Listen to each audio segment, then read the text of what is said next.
Welcome back, art lovers. I'm having so much fun with this tiny art journal. It's getting really, really thick here.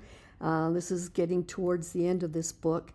I'm deciding I'm going to, regardless of how thick it is, I want to do some modeling paste shapes because I want to shake things up and not let you get too bored, show you all the opportunities. That stencil on the right is very big and it's a very tiny art journal book, so I only want to use the smaller images. So those 4 small ones are the ones I will do, and I've got a complimentary stencil on the left with kind of pixelated looking dots that are quite random, and I just love that one.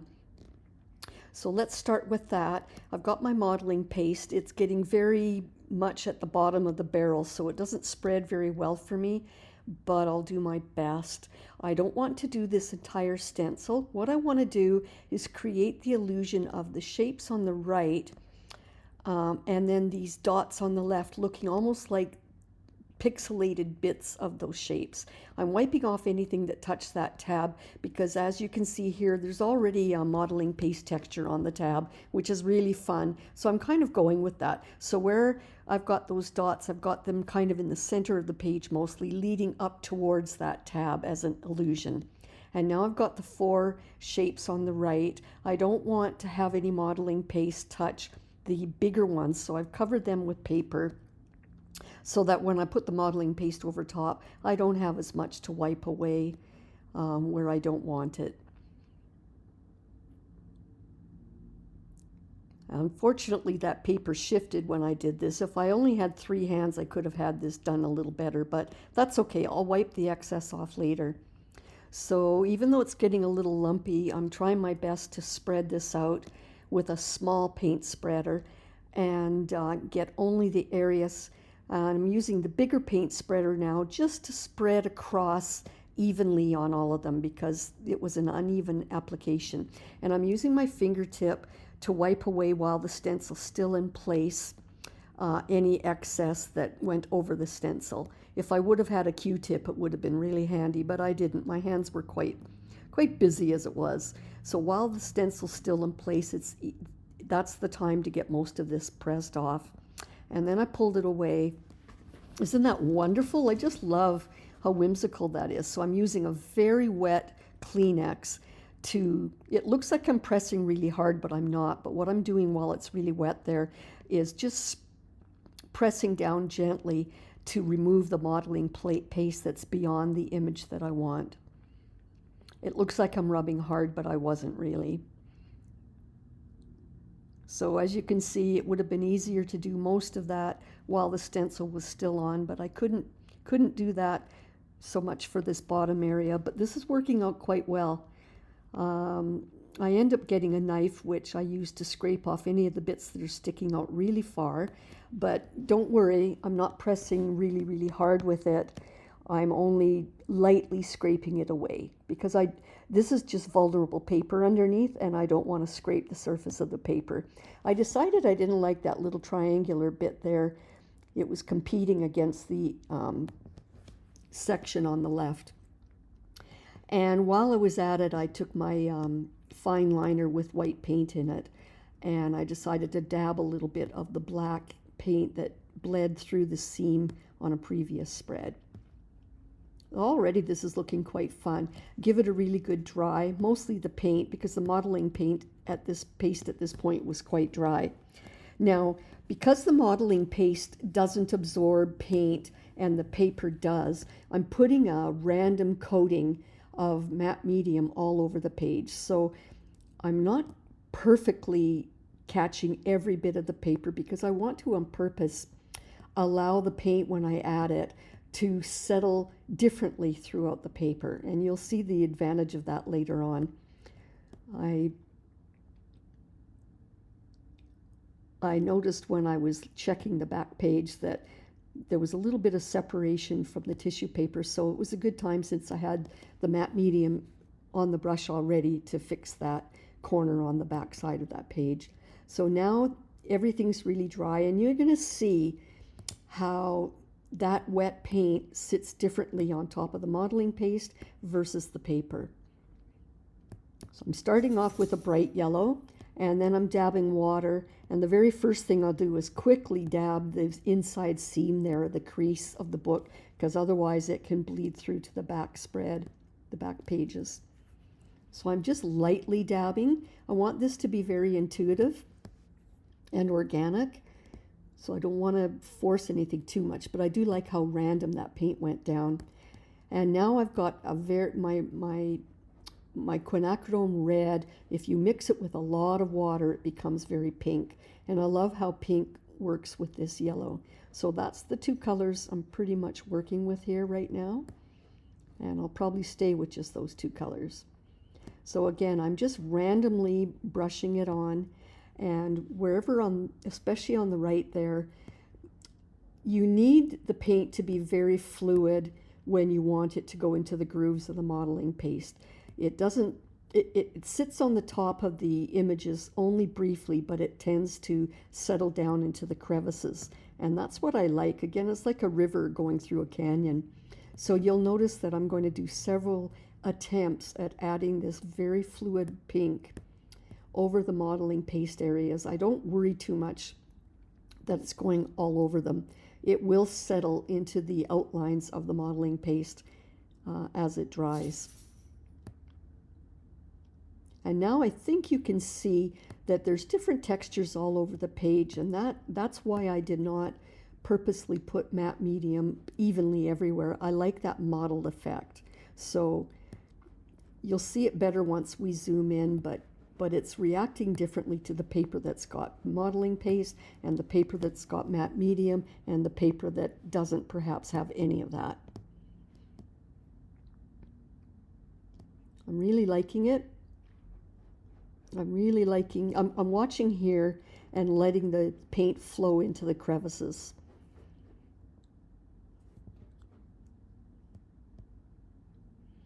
I gave it a dry, and once it was dry, I could see that I still wanted much more pink to show up in the crevices of that modeling paste, so I'm really giving it a good coating.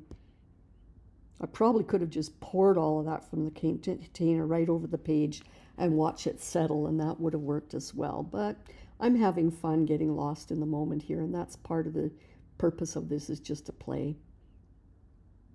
So I'm really coaxing a lot of that red, and again, I'm wiping right over top of it, but it does settle and go down into the crevices. It doesn't sit on the surface as much as you would think it would. Now you can get a good effect. And I wanted to draw more attention over to that tab, which was quite a strong pink. So I'm just trying to add a lot more weight of the pink in that area. So it kind of brings the eye over to the tab and then across over to the other page with the images. I love this. I love the happy feel of this.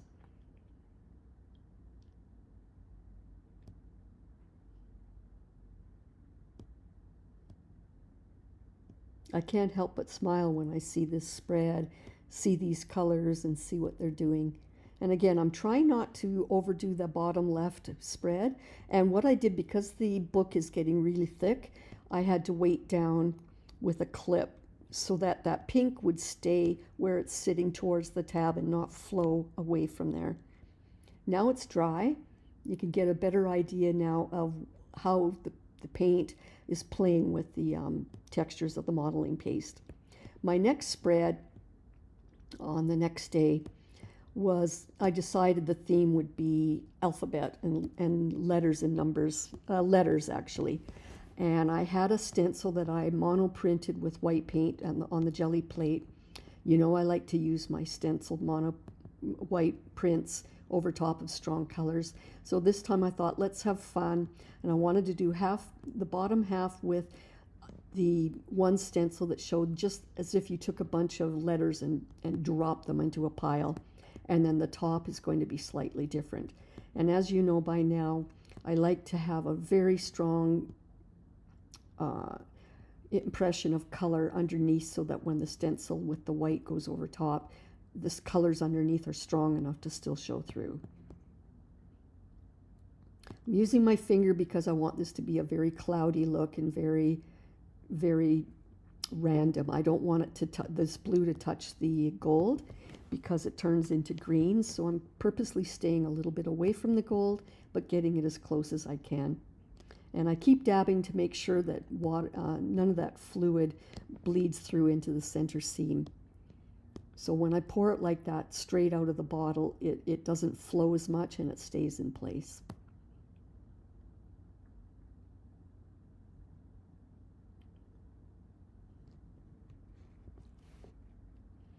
And I've got my quinacridone red. Because there was still water on there, and because there isn't any modeling paste on this page yet, you can see how the water, how that very wet red bleeds into the paper. It's quite fun how it does that. I don't leave it like that, but I wanted to show you what it does. And because there is no coating on that paper, wherever it's feathered into it, it's been absorbed very much by the fibers of the paper. If I was to spray water on this right now and dab it away, probably most of that would have stayed with the paper. It would not have wiped off.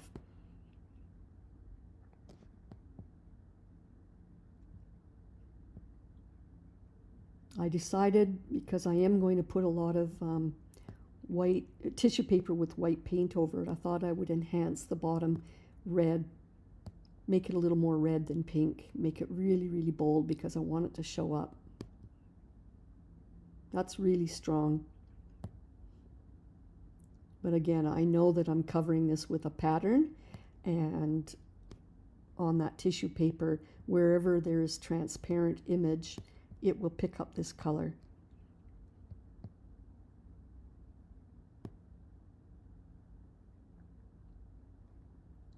Gave it a really good dry.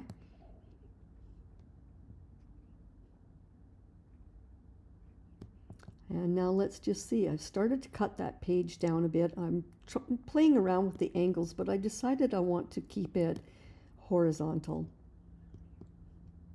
And then that was one stencil with two halves, two parts. So they're kind of like, they're complementary, but they're different. Like I say, it's almost like a bunch of puzzle pieces on the bottom. It's like you took a bunch of letters and just dropped them on the page, and the top is more like a stencil sheet. So I'm putting a very good coating of matte medium on here because I need a lot of matte medium on there to activate the tissue paper so that when I paste it down, the tissue paper becomes part of that paper, and any edges hopefully will disappear. And all you will see is the paint that's on the tissue paper. So I'm going to do the bottom first, just checking to see what orientation the letters are, make sure it's not reversed. And I'm using my paint spreader in the middle seam there to hold it in place, because especially how thick the book is getting at this point, it's really easy for that tissue to bubble and separate from the seam. And so I'm just constantly checking that it's pressed really firmly inside that crease. I'm adding a little extra matte medium over top of all of it because I know that I need lots here. I'm just loving this upper stencil. Love it. When I did that on the gel press, I did a thin coating of white, and then I sprayed water, and so it got a little bit bubbly. So that's why you see that interesting background texture on the paper, and I love it. Just love it. It's different than the bottom. It makes it very, what's the word, dreamlike or whimsical.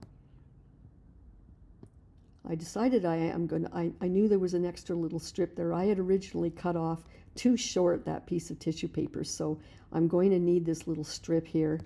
I'm going to put down a little strip that I had cut away, put it back on there. There we go. Because I know it wasn't going to fit otherwise. I need every little bit of that. I'm trying to line up the tissue paper edges so that there's not too much overlap, which would end up looking like a bit of a stripe. So I love that. I like the top more than the bottom. You know, in hindsight, looking at it now, it doesn't bother me as much, but because I just find it really, really loud. And again, if you've seen the other videos, as long as the matte medium is still quite wet, you can tear away towards the back of the page, and you can get the excess tissue paper off. That makes it a little easier later when you need to cut the excess tissue from the edge. So this is really bold. It's actually not bad. I don't mind it, but because this is my soul journal, I want things to be a little more dreamy and a little less graphic. So I'm not going to keep it like this. Again, I found that once I did everything, that tissue paper was separating, so I had to force it back into the crease. So normally at this point, I start enhancing a little bit. I get a fine brush out and I start enhancing and revealing some of the colors and shapes that are there because of the tissue print. So I started with the gold. It's stronger than the gold that's underneath because, again, this hasn't been covered over with tissue paper. So that's what lightened that gold. So it's looking quite dark. That's okay. I can always rub some of that off if it's too dark. I've cut this, I've edited this so you don't see every little thing I do. I've sped it up a little bit. And partly the reason I'm doing this is I didn't like that very straight horizontal line from the tissue paper going from the left page over to the right. I don't like how strong that page edge looks. So by painting over some of these shapes, I'm drawing the eye to that, and then you don't notice so much the shape of the tissue paper edge. And I had a little bit on the brush there, so I was just enhancing a little bit of what was revealed of those letters. Not sure I like what I've been doing. I like what I'm doing in the top bits there, but I don't like this bottom area. But I'm going ahead anyway, seeing how it turns out. Nothing's permanent. But I was committed to doing this, so I'm committed to doing it with the pink and see where we go from there. Again, it's very strong because there's no white tissue over top, but I can always lighten it. And I purposely had some of the gold on the brush to go over top the red because I felt it was just a little too red, and I wanted to tie in the colors of the gold and soften the look a little bit. So, I mean, even though I'm not loving what this is doing right now, it does draw the eye away from looking at that horizontal white tissue paper edge. I didn't like that, so I'm spraying it, and I'm going to wipe it off. And because there was matte medium over there, I am able to wipe it off and have a new slate. So time for a new strategy. As I'm doing this, I'm trying to think of what I'm going to do. I've decided let's mute that bottom. I didn't like the contrast of the white with the letters, so I'm trying to mute the bottom area.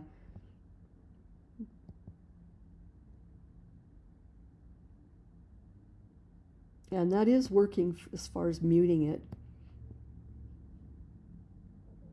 But I'm still not loving the bottom. I thought it would work out, but this is one of those cases where I like the top better, and I'm not really in love with what's happening in the bottom.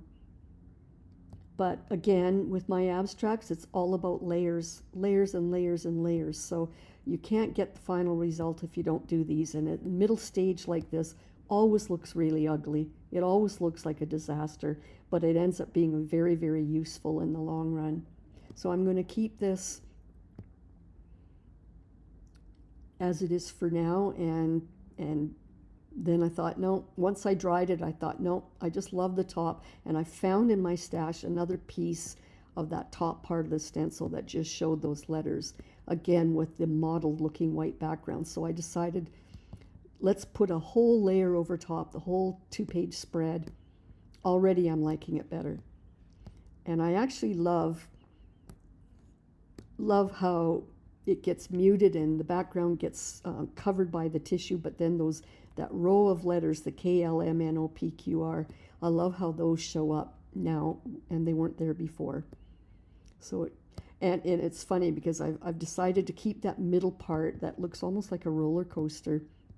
Again, I'm not going to worry about that. It could be part of the story. So now you can see, zooming in, the bubbles from the gel plate when I put white on and then water. And I like that texture. And it's impossible to paint this afterwards with white. Again, you have to do this by experimenting with layers. It's the only way it works. So there's some yummy detail in there. It makes it interesting to look at. I hope you enjoy that. So let's move on to something new now. I want to show you new techniques all the time, so let's do wax crayons as a resist. Normally when I do a canvas or an abstract, and even in my other demonstrations that I showed you for my 8x8 inch journals, I usually take pencil crayons with similar colors and I just scribble all over the page, and it's basically just mark making to get me into the zone. Sometimes the marks show up later, sometimes they don't.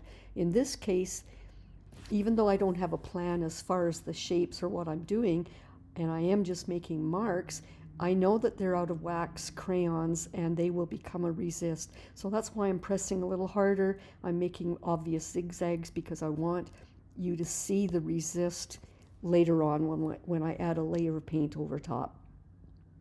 So it's just another technique to show you so that by the end of this book you should be able to do some awesome canvas work yourself besides doing it in a journal book. You'll be able to go from the paper to the canvas. I'm sure you can. So let's do some dots. I thought I'd just break it up a bit and do some different shapes.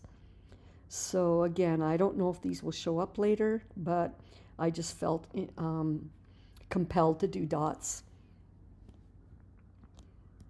And then I thought, let's do some jagged dash lines, not jagged, but dash lines up in the top area. Again, I don't know what's going to be revealed, what's going to show. And now I love making circles, so I'm just making some random circles. Again, not knowing where this is going. It's just what I felt like I had to do. I'm going to spray water now and start adding. The only other color I want to add right now is my favorite blue. You can see there that the water is resisting where the wax is, so that gives you an idea what's coming in ahead. And I'm dabbing a little excess water off the middle seam there so it doesn't bleed through. So I've got my transparent blue. It's very fluid, and I've added water to the page, so it should spread quite lightly on the left there, and if I press a little harder or dip the brush even more in the ink, in the paint, then I can get a stronger blue. Again, I don't know at this point what I'm doing with this page. I'm just trying to show you that wax resists paint, and that's the lesson there, and the rest, whatever this turns into is just a bonus. I've already kind of given you the lesson I wanted to show you, that the paint can go over it, but it floats over the wax, and it doesn't, and in some cases in the very middle there, it kind of covers the wax a little bit, but for the most part, it will float away from the wax. So unlike the pencil crayons, oh, and by the way, if you like this and like what I do, please subscribe and like. It tells me that I'm on the right track, and if you subscribe, it makes sure that you get any new videos that I put on YouTube, because I'm constantly trying to teach you more and more tricks. So at this point, I'm starting to realize, I think I know what this wants to be. It's very early in the game, but I've just, especially once it dried, I got the feeling like this reminded me of a sky with clouds. And normally this early on, I don't know what a painting is going to be, but this was very loud and clear to me. This is a sky with clouds. So on that note, I'm going to mix in a bowl. I know it looks like there's white in there already, but that's dry. So I'm putting 2/3 matte medium and 1/3 of a white, so that it becomes semi-transparent white. I'm mixing that really well, and then I'm using that to paint over, because just like in a real sky, some of the clouds are fuzzy and some of them are dense, and this is the effect I'm trying to get. So it's just funny how I just knew that this had to be a sky. So I'm painting down and then dabbing away with my fingers to keep it fuzzy, because clouds are fuzzy. They don't have strong, abrupt lines. Usually they're quite soft and fuzzy. So that's the effect I'm trying to get. And in some cases, I'm going right over top some of that wax resist, and it will go over top because there is a little bit of opaque white in there, so it's not floating away from the wax. It is going over top. But I'm liking this. It's really, really more and more becoming a cloudy sky for me. So I'm it might look like I'm pressing hard, but I'm not. I'm dusting, especially towards the blue. I'm using the brush very lightly and then dabbing with my fingers to make it fuzzy. And I wanted to sort of enhance the white off to the right to balance the effect of what the left is doing. And so I've decided that this is a very cloudy day and there's just a lot of blue in the very middle.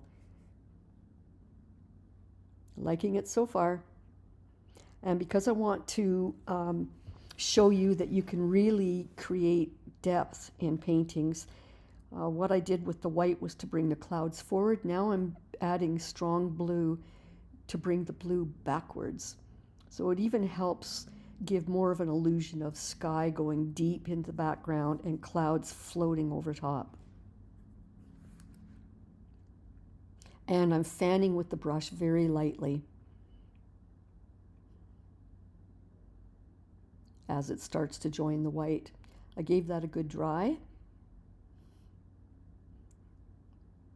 So what I did was, now that I've got my depth with the clouds and the sky, I wanted to make these marks make sense. So where some of them disappear into the clouds and sky, I wanted some of them, especially these circles, to jump forward. And to me, it looks like they're floating above everything, floating in front. So to me, this really solidifies the illusion of depth on this painting.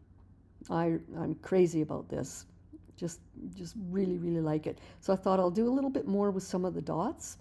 Maybe not every single one, but some of them, because I love this bright green. I mixed it with white so that it would stay opaque and bright. And that way, when I paint it over top, it really jumps forward. That's fun.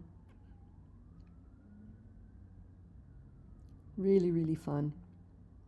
And I thought, well, you know what? I love that green. Let's enhance a little bit of the zigzag with the green. But not all of it, just some of it. Because real clouds would bury some of it. So I brought out a bunch of Posca pens because I don't have any of the other colors mixed with white to make it opaque. So Posca pen is the way to go because they are acrylic paint and they're very opaque and they're fine tipped. So for the orange, I figure let's bring out the Posca pen. And they're wonderful for this. They're really, really good for a final layer of other layers of paint.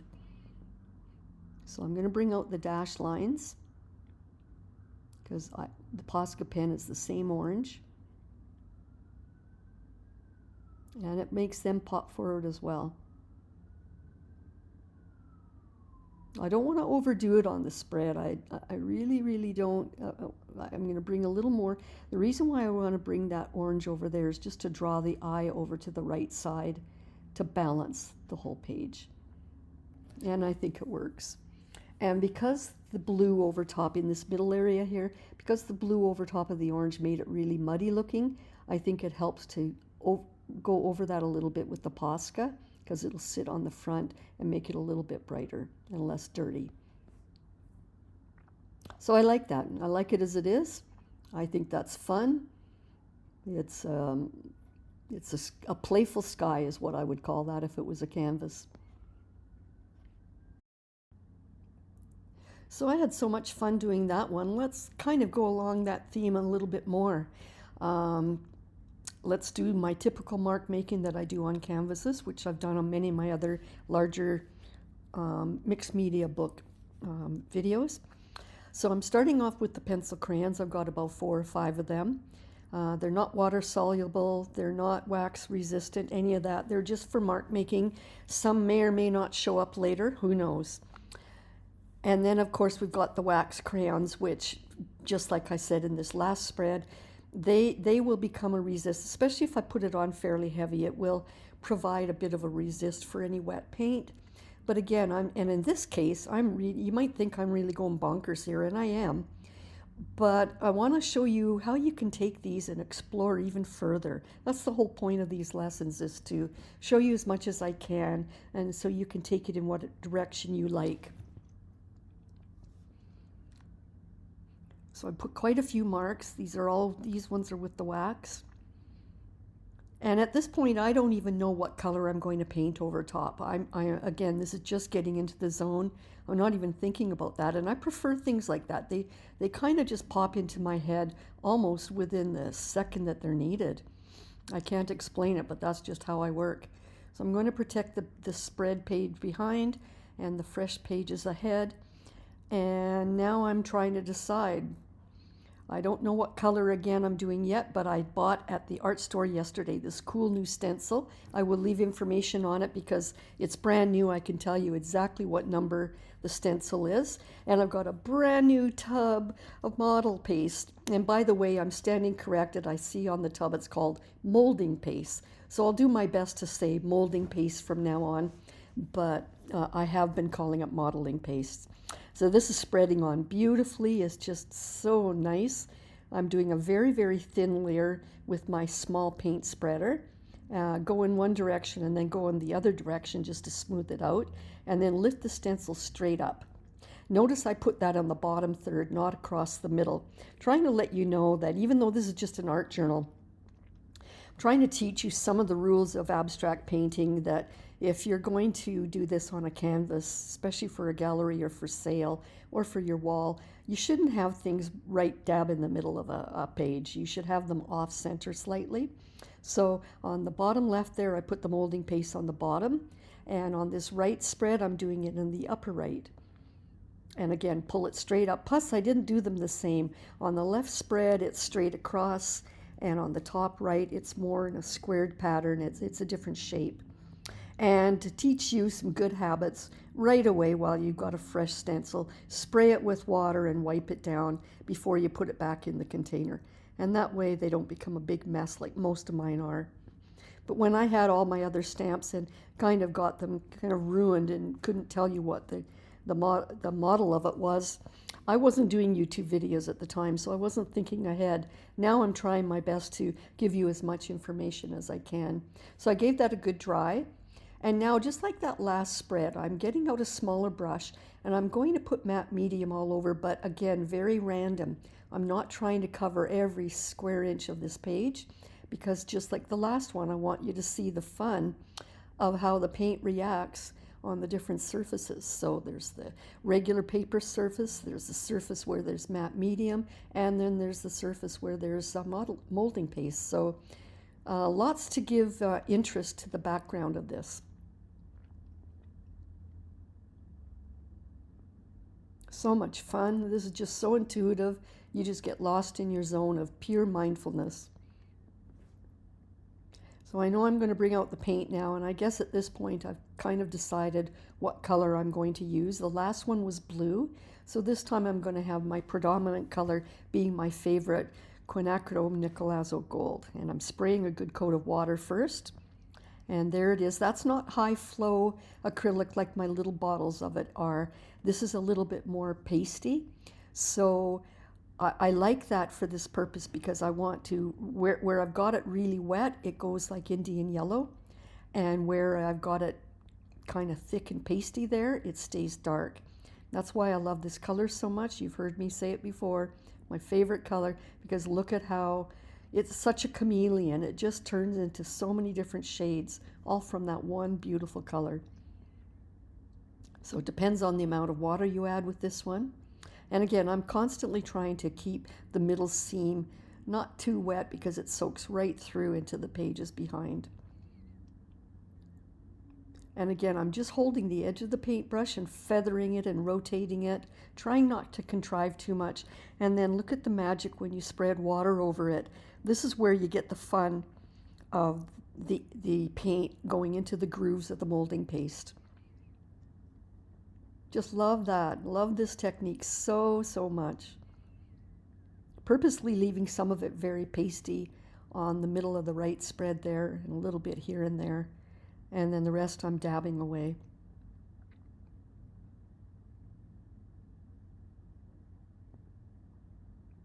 I'm trying to coax a little more of the darker color in the middle just to balance the spread. I'm always treating this as if it is a canvas, and how would I balance to keep interest and keep things balanced. So I'm not getting the blow dryer out. I'm letting this air dry. so that it goes into the crevices as it wants to. Now you can see a lot of the original background mark making is still showing up, and I love that. I wanted it in this case to be a little more predominant. So wet wipes would be handy if I had any, but I didn't. So I've got rubbing alcohol and paper towel. And if you give it a good spray of rubbing alcohol and then press fairly firmly and wipe over top the surface of that molding paste, you can see it's lifting off some of the paint. And now it's revealing some of the shapes from that molding paste stencil. And I like that. If this was a canvas, especially if it was on a wooden panel, you could get a sander out and sand it back. And I do that quite often as well. But this is just vulnerable paper with a bit of matte medium over it, so there's only so much you can do. But look at that. I'm liking what's happening here. There's a lot of interest here that you can see now that you can only get this kind of interest by doing layers and different techniques. You can't paint that on afterwards and make it look the same. It's just not possible. And that's the fun of these abstracts that I'm teaching you, is I want people to look at your work and say, oh, wow, how on earth did you do that? And when I'm at markets and shows, that's always what people are asking, how did you do that? Well, I'm not going to tell everybody during a market all my little secrets, but now I'm sharing them with you on YouTube, and I'm happy to do so, because I like to see you learn and grow and take off in your own directions. So I'm spraying more water here because now I'm going to add my quinacridone red. Look at how there's so much pigment in that it goes on really, really strong. So probably what I'm doing, I'm going to for sure take some of that away from the center so it doesn't go into the crease. And then I'm coaxing with my fingers.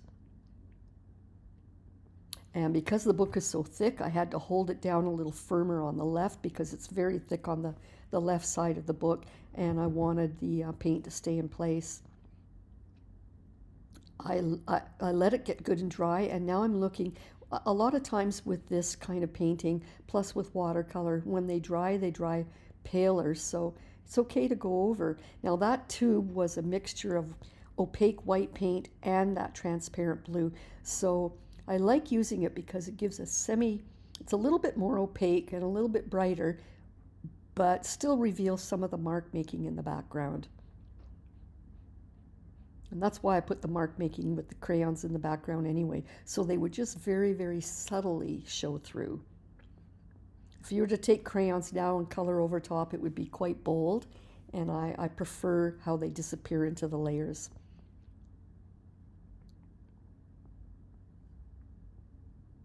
And now let's do the same thing. That's a tube of pink. That's my quinacridone red mixed with white to become a semi-opaque, semi-transparent pink. Look at the texture on the bottom of the page here and the texture from the modeling paste. I'm loving, and this part here on the right where the pink shows differently like that, that's strictly because of the paint hitting the paper versus the modeling paste versus the matte medium, and it gives this marbled kind of effect that, again, you couldn't paint that on. It's just got to be revealed with layers. So that's one of my favorite parts. I'm enjoying this spread because it's got so much interest in that regard. And I decided, since this is my accent color, to put a little bit, by now I like to put my accent color in a few areas on the page, but not the same everywhere. So it's very subtle in the top right and very strong in the bottom left here. And because it's semi-transparent, there's opaque white in with that pink. It's sitting on top of the molding paste squares more than running into the crevices. So that's another trick I'm showing you, is how you can accent the shape, the look of those squares by putting a denser paint over top, and then it sits on the top more. So there's a lot of interest now with texture and things, and I've decided that I'm speeding this up, but I've got some fine-grained sandpaper, and I'm pressing because there is modeling matte medium on here, protects the paper somewhat, so I'm able to scrape fairly hard. But see what's happening as I scrape over it. It's revealing, it's taking away the paint that's sitting on top of those white squares, and it's the same effect as if I was to paint over top now, but instead I like the randomness and I just like how organic that turned out. If I was to have painted those bits of white on top of all the squares, I couldn't have done it so organically and intuitively, and that's what I like about this. It's a similar effect as if I would have taken my white tissue prints and painted that over top of dark color. You get a little bit of things revealed, but this is another way to do it. So I'm really enjoying that. I like how it's inconsistent and it shifts and moves and changes throughout the spread. Really happy with that.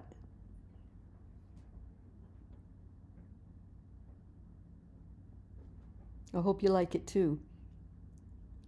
I'm not quite done. I could leave it like that, but again, I'm trying to make this a little more dreamy because it's my soul journal. If this was an abstract on the wall, I probably would have left it, but I want to make it dreamy. So again, 1 part paint, white paint, and 2 parts matte medium to give it a semi-transparent white glaze. So this is called glazing. I've left some of it in the jar, in the bowl there. Some of the white paint on the top left is white, and it's unmixed, so that most of the time here I'm dabbing where it's quite a semi-transparent there, but you'll see that in the odd case like there, I want a little more white, so I know where to put the brush in to get more white, and when I want it more transparent, I dip it in the transparent side of the bowl. I'm putting more paint than I need because I'm going to spray water over this and let it sit.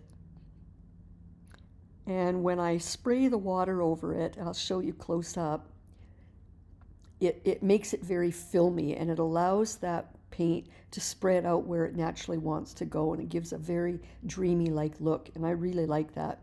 Looks like you're looking through a scene through a fuzzy window. I dabbed a little bit of it back, but again, I'm just letting this air dry now. I will not use the blow dryer or it will blow that film of white away. That's really dreamy looking now. It's enjoyable. So before I close this book any tighter, I want to remind you that you put baking powder between all the layers, and that way it keeps it from sticking, especially since right now everything, because I'm trying to do 1 a day. Sometimes I'm doing 2 a day to get the video done for you, and it doesn't always have time to dry. So here I've got my stash again of tissues. Always having fun going through them because I'm thinking, what can I show you now? What can I do? What can I do? So I thought I'll get out some of these pinks. I had that feather print in there that I did ages ago in the on my gel press, and I keep looking at it and putting it aside, and I thought, you know what? Today's the day I'm doing the feather. Enough is enough. So I've got 2 pink tissue prints there. One is on the right, has a paler pink and a very subtle stencil pattern on it. So it's very, very subtle, but it is a print, so it provides some interest. And then the left will be pretty much pink paint on tissue. As it is, it'll be more solid. And I did that on purpose so that the feather will end out with the tip of it on the left and stand out more against the solid pink. So as usual, I'm spreading out, fanning out once I put the matte medium on there. And I gave the seam in the center a really good press, as I will again now. And this is different. This is going to be a really quick one, but sometimes that's what they're like. They're just quick. And again, I don't do it based on the amount of time it takes. I do it based on whatever comes to mind and whatever I have in my stash, I suppose.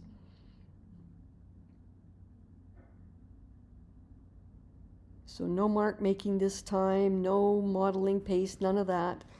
This is feather time. And that feather was printed with a few colors. It was pink and gold and white. And what I'm doing is tearing away the edges, feathering it, if you will, excuse the pun, so that the edges are very soft and feathery. I did that on purpose, and that's how feathers would be anyway, because the print is very subtle as well. It didn't pick up the stencil really strongly, so it's all quite an imaginary feather, very, very subtle. Using the paint spreader to spread out, and it keeps it from wrinkling as much.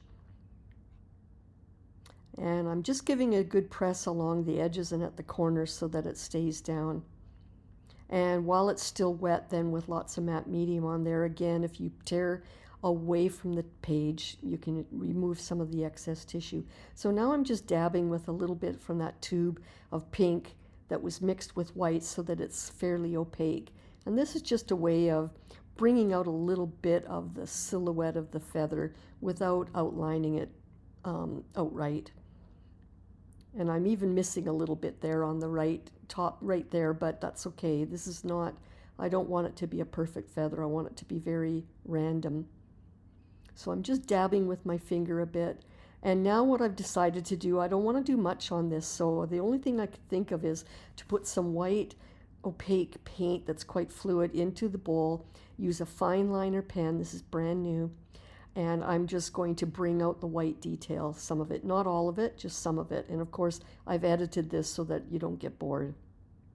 But I think you get the idea.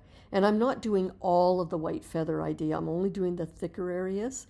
Again, I want some of this to be very subtle. So I'm highlighting a little bit of the detail from the stencil that's easy enough for me to see, and the rest gets quite muted and faded, and I'm not going to compete with that. So I've edited this so that I can move it along. You've got to turn the book sometimes so that you don't get your palm of your hand in the wet paint.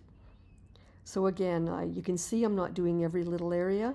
I'm trying to keep the integrity of the center line of that feather as it goes out to the left, and the rest is just going to disappear. And I don't think much else needs to be done. I mean, someday, maybe down the road, months later, I might open this book to this page and say, oh, I think I'll accent more of that. Well, that's something I might think of then. Or I might write something like, I don't know, might write something inspirational. But for now, that's good enough as it is. I enjoy the colors. I like the soft featheriness of it. And I hope you like it too. One more to go.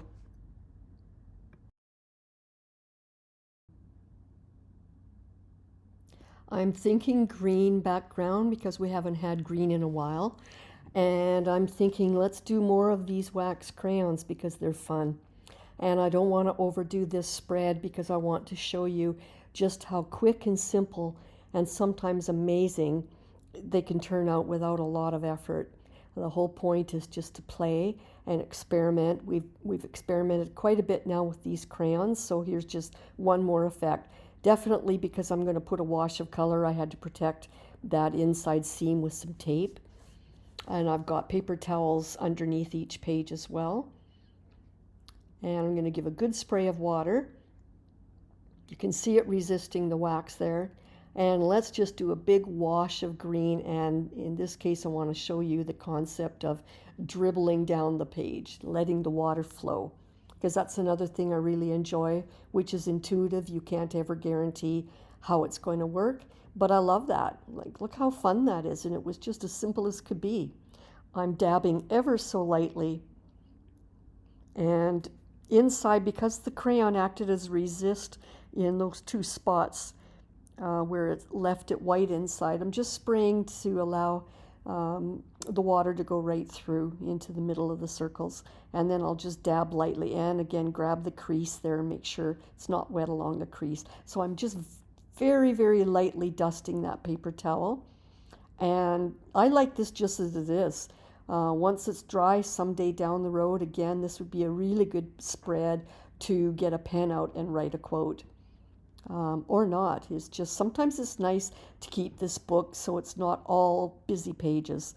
Again, it's a soul journal, so sometimes I do like to go in later and some quote that might just trigger something for me that day might fit perfectly with this. So I don't want to overdo this, and I don't want to add more matte medium or anything because it just makes the pages stick even more. This doesn't need matte medium because it's not, it's finished as it is, and it's quite a nice dry surface to the page, so I kind of like it. So now I found an extra little bit from the paper from tabs before, and I put it aside and kept it because I knew I might need something just like this for a tab. It happens to have a bit of a butterfly stamp on it, so that's nice. I cut it an inch, but then I cut it a little too long, so I will trim that. But it works beautifully with the page, and I'm getting my wonderful glue out, and I'll press it into place. Again, I've marked on the very edges of the pages. I've got some dots to mark where it goes, the position this tab will go, and I'm just lining it up there, and then I'll pinch it in place. This is the second last tab. We've got one more spread to go and we're finished the book. So again, you have to press it firm, and I'll wipe off any excess glue, and then I'm grabbing that large clip, and I'm going to clip it into place to keep it tight while the glue dries and while the page dries. And I think that's fun. I kind of like that there's a print on it. And there we go. Week 4 finished. And I'm quite happy with the simplicity of it. Again, there's room on there to write a quote if I like, but sometimes less is more. And I'm really liking the feel of this one. It's bubbly, fun, and it makes me happy. So there you go. See you next time.